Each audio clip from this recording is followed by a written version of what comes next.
हाँ तो इस तस्वीर में तुम्हें क्या नजर आ रहा है? इसका मतलब है यहाँ किसी को कुछ नजर नहीं आ रहा। तुम सबको इसमें क्या नजर आ रहा है? एक ब्रीफकेस। अच्छा, इसके अलावा और क्या नजर आ रहा है? तुम्हें क्या नजर आ रहा है सामी? हिकमत भाई, मुझे गुलबिन नजर आ रही है और इसके हाथ में एक ब्रीफकेस है जिसमें पैसे भी हो सकते हैं, और ये सबसे मौजूद शख्स है जो आप तक पैसे पहुंचा सकती है, गुलबिन। शाबाश सामी। शुक्रिया भाई। और क्या नजर आ रहा है इसमें? तुम्हें क्या नजर आ रहा है केनान? भाई मैंने कल ही बता दिया था मैंने क्या देखा। यहाँ मुझे सिर्फ रुसवाई नजर आ रही है और कुछ नहीं। क्या मैं बताऊं इसमें क्या नजर आ रहा है? मुझे अपनी 40 साल सियासी जिंदगी का खात्मा नजर आ रहा है। मुझे अपनी भांजी के जरिए अपनी इज्जत पर हमला होता हुआ नजर आ रहा है। मुझे किनान की, तुम सब की कारोबारी जिंदगियां और हमारी साख बर्बाद होती नजर आती है। और सबसे कड़वी बात जानते हो क्या है? जिस लम्हे ये तस्वीरें अखबार में छप गई तो चाहे हम कुछ भी कर लें, चाहे हम सच भी बयान कर दें, कोई भी हमें 40 साल तक नहीं सुनेगा, क्योंकि हर इंसान वही मानता है जो वो मानना चाहता है। हमारे दुश्मन इस मौके से फायदा उठाकर हमें रोंद डालेंगे। एक गलती से कितना बड़ा नुकसान उठाना पड़ेगा सोचा भी नहीं था। जानते हो ये तस्वीरें अब तक क्यों शाया नहीं हुई? क्योंकि ये सारी तस्वीरें किसी के हाथ में अभी तक नहीं पहुंची हैं। और क्यों ये तस्वीरें किनान को चुपके से दिखाई गई हैं? इससे तो यही लगता है कि जमाल साहब को हमसे कोई मसला है। आ जाओ।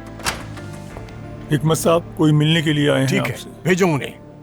अब इनका जो भी मसला है हम सुनेंगे। जरा एहतियात से रहना, ठीक है? समझ गए? जी समझ गए भाई। आ जाओ।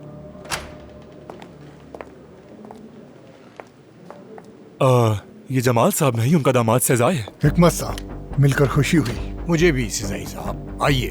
खुश आमदीद सजाए साहब। बहुत शुक्रिया। खुश आमदीद। शुक्रिया। सजाई साहब खुश आमदीद। बहुत शुक्रिया। शुक्रिया। खुश आमदीद।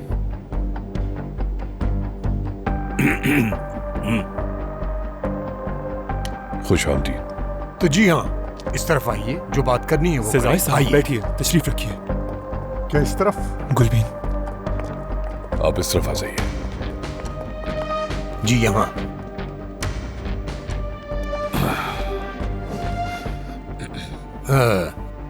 मेरा ख्याल है जमाल साहब के पास वक्त नहीं था आने का। जी बिल्कुल ऐसा ही है, बहुत मसरूफ थे वो, इसलिए उनकी जगह पर मैं आया हूँ यहाँ पर। अच्छा, मैं चाहता हूँ बात सीधी नुक्ते की तरफ लाऊं, ताकि यहाँ बैठे किसी का भी वक्त जाया ना हो। आप जानते हैं कल रात आपके चैनल पर जो हुआ उससे हमें बहुत दुख हुआ।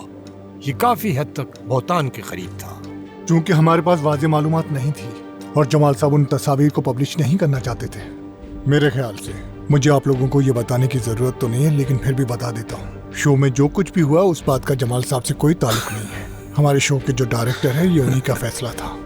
तो फिर हम आपको वो सच बताएंगे जो जमाल साहब बिल्कुल नहीं जानते। तो आप जाकर उन्हें बता दीजिएगा।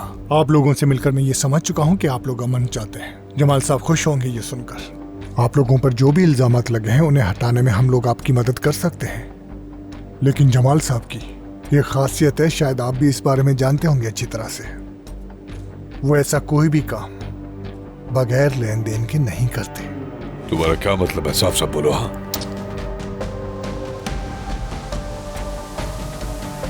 बोलो, मैं सुन रहा हूँ। जमाल साहब जो आखिरी टेंडर मिला है उसमें शामिल होना चाहते हैं बतौर पार्टनर।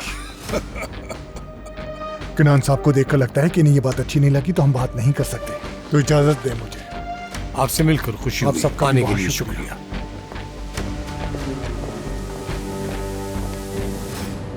खानदान में वाकई में तुम्हारे लिए बहुत खुश हूँ। तुम्हें कोई चक्कर या उल्टी वगैरह तो नहीं आ रही? मैं बिल्कुल ठीक हूँ, फिक्र मत करो। हाय, ये सुनकर केनान का रद्द अमल क्या होगा? काश मैं उसका चेहरा देख पाती जब वो ये खबर सुनता। मैं सोच रही हूँ उसका रिएक्शन क्या होगा। वो आदमी तो खुशी से पागल हो जाएगा। हाय, अब तो जल्दी से वो मेहमान आ जाए और अपने बाप की जिद को तोड़ के रख दे। नस्लिहान, तुम देखना केनान अब बिल्कुल बदल जाएगा। मेरी जान, बिल्कुल सही वक्त पर तुम उसे ये खुशखबरी दे रहे हो। सही कहा। हमें क्लब चलना चाहिए। क्लब जाकर हमें ये केनान को खबर खुद सुनानी चाहिए। आज उसकी मीटिंग भी है वहाँ। हाँ बिल्कुल, मेरा ख्याल है उसे जितनी जल्दी बता दिया जाए उतना बेहतर है, दोनों के लिए, हर लिहाज से। वैसे भी हमारा मुस्तकबिल दाव पे लगा हुआ है। गुल, चुप रहो। हम कहीं नहीं जा रहे और किसी को कुछ भी नहीं बताएंगे। वो किस लिए? ये सही वक्त नहीं है निस्लिहान। किनान ये खबर सुनने के लिए तैयार नहीं है और ना ही मैं उसे ये खबर देने के लिए तैयार हूँ। मगर खानदान तुम। खुदा के लिए निस्लिहान, मुझे समझो तुम दोनों। ठीक है, तुम्हारी मर्जी। बहुत शुक्रिया।